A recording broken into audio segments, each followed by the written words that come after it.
In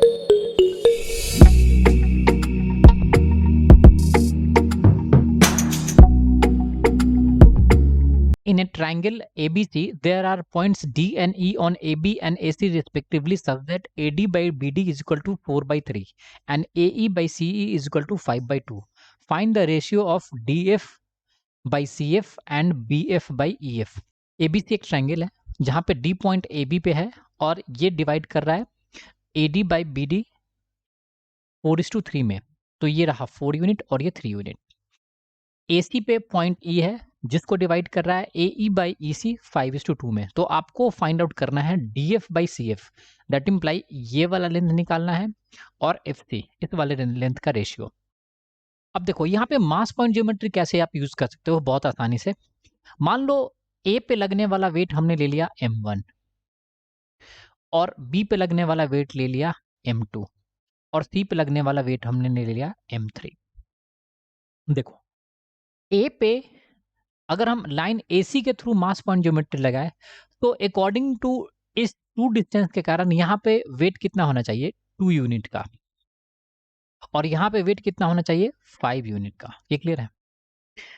अगर आप line AB पे मास पॉइंट ज्योमेट्री लगाओगे तो इस 3 डिस्टेंस के कारण BD के 3 डिस्टेंस के कारण यहाँ पे लगने वाला वेट कितना होना चाहिए, वो होना चाहिए 3 kg का।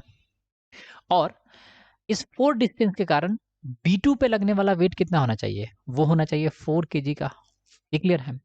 तो A पॉइंट पे आपको दोनों लाइन के अकॉर्डिंग मास पॉइंट ज्योमेट्री को ध्यान रखना पड़ेगा।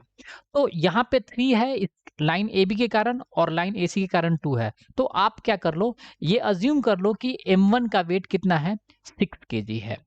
As simple as that. एक पे लगने वाला वेट कितना है 6 kg का है। तो अगर 2 के कारण यहाँ पे 6 kg का वेट लग रहा है तो 1 यूनिट का वैल्यू कितना मिल गया 3। तो 5 डिस्टेंस के कारण C पे लगने वाला वेट कितना हो जाएगा 5 इंटू 3 दैट इम्प्लाई 15 kg।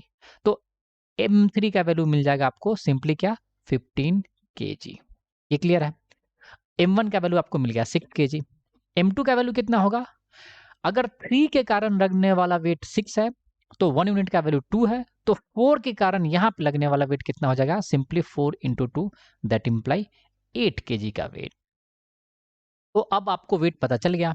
तो पॉइंट डी पे कितना वेट फील होगा इन दोनों का सम, तो यहाँ पे लगेगा 14 kg का वेट। ये क्लियर है। तो आपसे पूछ रहा था कि DF अपॉन CF का रेशियो क्या होगा। तो इस 15 kg के कारण ये डिस्टेंस कहाँ पे होगा, रिवर्स रेशियो ऑफ वेट का।